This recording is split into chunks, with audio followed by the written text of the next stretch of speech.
En 2013, l'Angleterre a été le théâtre d'un mariage d'une rare splendeur, un événement qui ne s'est pas contenté d'émerveiller les invités, mais qui a également marqué un tournant dans l'histoire de l'aristocratie britannique. Emma Weymouth, fille du magnate nigérian Oladipo Jadesimi, a uni son destin à Seolintin, marquis de Bath et héritier du domaine historique de Longleat. Mais derrière le faste et l'opulence de cette union, un combat silencieux se jouait, opposant tradition séculaire et amour inébranlable. Les parents du marié ont fermement désapprouvé ce mariage. Pourtant, les deux amoureux ont bravé les préjugés et les traditions pour s'unir. Comment ont-ils surmonté ces obstacles? À quoi ressemble leur famille aujourd'hui?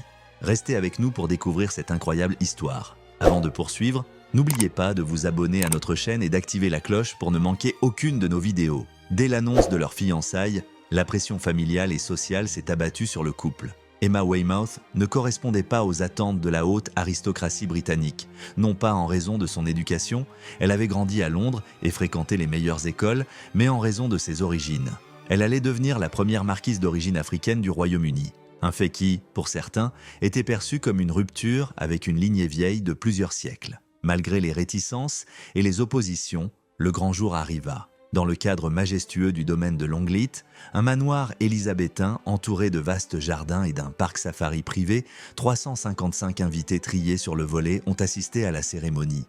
Emma, rayonnante, avançait lentement vers l'autel dans une somptueuse robe de princesse à la traîne interminable, ornée de dentelles délicates. Son diadème de diamants scintillait sous les lustres étincelants de la salle de réception, ajoutant à son allure royale. Le marié, quant à lui, l'attendait avec émotion, vêtu d'un costume élégant, symbole du raffinement britannique. Mais l'image idyllique de ce mariage dissimulait une vérité plus sombre. Les parents du marié étaient absents. Officiellement, un engagement les retenait ailleurs. Officieusement, leur opposition à cette union était si forte qu'ils avaient refusé de donner leur bénédiction. L'absence de la famille du marié ne passa pas inaperçue. Certains murmuraient, d'autres échangeaient des regards entendus. La tension était palpable. Seolintin, déterminé à protéger sa future épouse de tout affront, avait pris une décision radicale. Il interdit purement et simplement à ses parents d'assister à la cérémonie. Ce choix, aussi douloureux soit-il, révélait l'ampleur des tensions qui entouraient à leur union. La mère de Seolin, l'actrice hongroise Anna Gaël,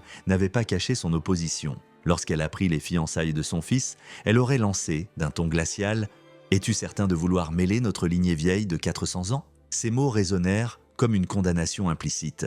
Un rappel des préjugés qui subsistaient au sein des cercles les plus fermés de la société britannique. Emma elle-même confia plus tard à Tatler que son intégration dans l'aristocratie britannique avait été semée d'embûches. Il y a la question des classes sociales, et ensuite il y a celle de la race, déclara-t-elle, pointant du doigt les mentalités encore enracinées dans le passé. Mais Seolin ne recula pas. Il choisit l'amour plutôt que la tradition. En coupant les ponts avec ses parents, il envoya un message clair : rien ni personne ne pourrait l'empêcher d'épouser la femme qu'il aimait. Cependant, le combat du couple ne s'arrêtait pas au jour du mariage. Leur union allait être mise à l'épreuve à maintes reprises. Comment Emma Weymouth allait-elle réussir à s'imposer dans ce monde où elle n'était pas la bienvenue? Quelle bataille allait encore les opposer à ceux qui refusaient d'accepter leur amour?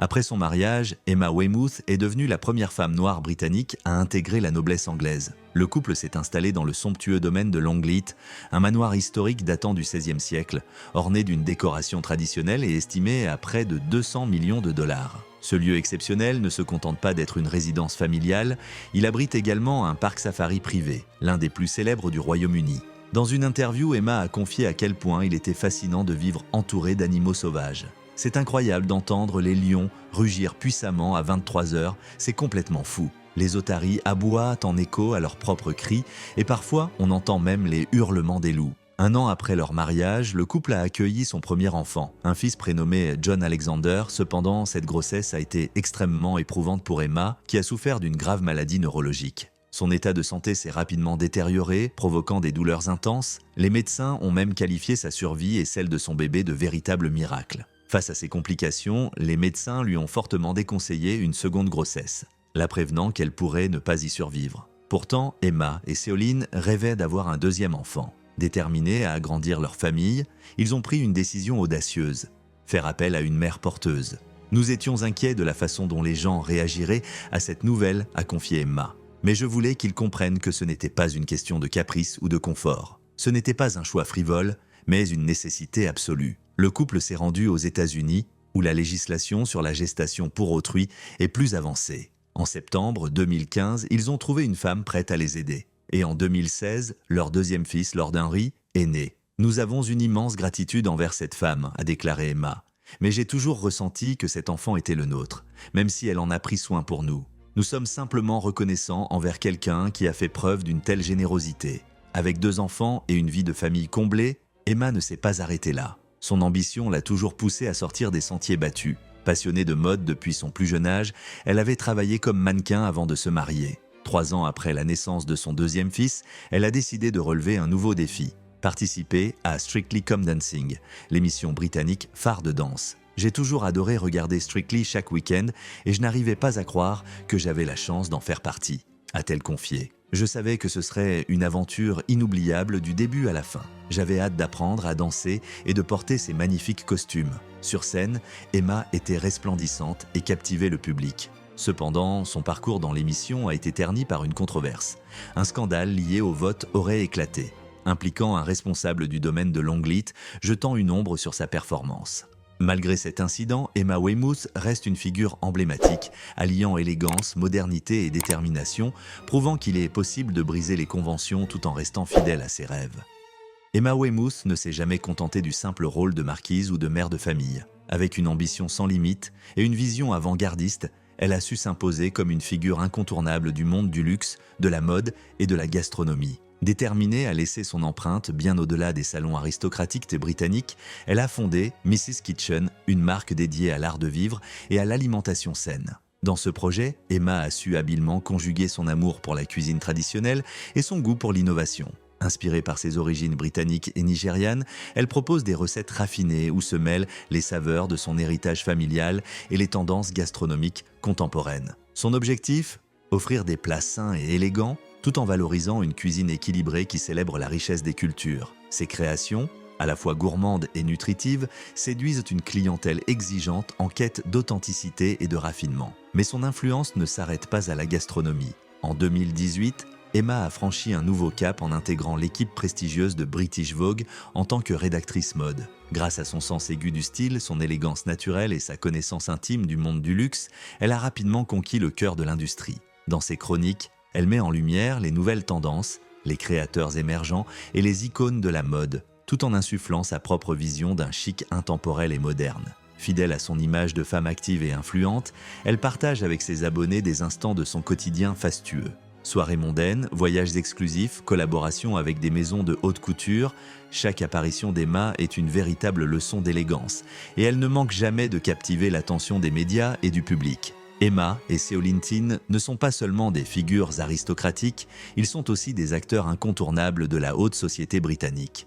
Régulièrement conviés aux événements les plus prestigieux de Londres, du Royal Ascot aux soirées caritatives les plus exclusives, ils comptent parmi leurs amis des célébrités de renom, des designers influents et des membres de la royauté européenne. Leur histoire, à la croisée des mondes aristocratiques et modernes, continue de fasciner. Ils incarnent un nouveau visage de la noblesse, où tradition et ouverture d'esprit coexistent, où le poids du passé n'empêche pas de construire un avenir différent. Leur amour, né au milieu des controverses, a su résister aux tempêtes et prouver que les liens du cœur peuvent être plus forts que ceux du sang. Mais derrière cette image de conte de fées demeure une réalité plus complexe. Leurs enfants n'ont jamais rencontré leur grand-mère paternelle. Une absence qui pèse en filigrane, un lien brisé qui, malgré les années, n'a jamais été réparé. Lorsqu'on l'interroge sur ce sujet délicat, Emma répond avec une sagesse et une dignité remarquables. Toutes les familles ont leur complexité. Ce n'est pas quelque chose que nous maîtrisons totalement. Mais au lieu de me concentrer sur ce qui pourrait être différent, je préfère être reconnaissante pour la famille que nous avons construite. Des mots empreints de maturité et d'acceptation qui traduisent à la fois la douleur d'une séparation et la volonté de se tourner vers l'avenir. Aujourd'hui, après plus de 10 ans de mariage, Emma et Seolin ont bâti une vie solide et harmonieuse, défiant les traditions et les préjugés pour suivre leur propre chemin. Mais une question demeure, la mère de Seolin choisira-t-elle un jour de mettre de côté son opposition pour rencontrer ses petits-enfants? L'histoire de cette famille continue d'évoluer, oscillant entre prestige, amour et tension familiale. Le pardon et la réconciliation sont-ils encore envisageables ou ce fossé générationnel et culturel restera-t-il à jamais infranchissable? Et vous, qu'en pensez-vous? Croyez-vous en une réconciliation à venir ou est-il parfois impossible de réparer certaines blessures du passé? Partagez votre avis en commentaire, likez et abonnez-vous pour ne rien manquer de nos prochaines vidéos. À très bientôt pour une nouvelle plongée dans l'univers fascinant des grandes familles aristocratiques.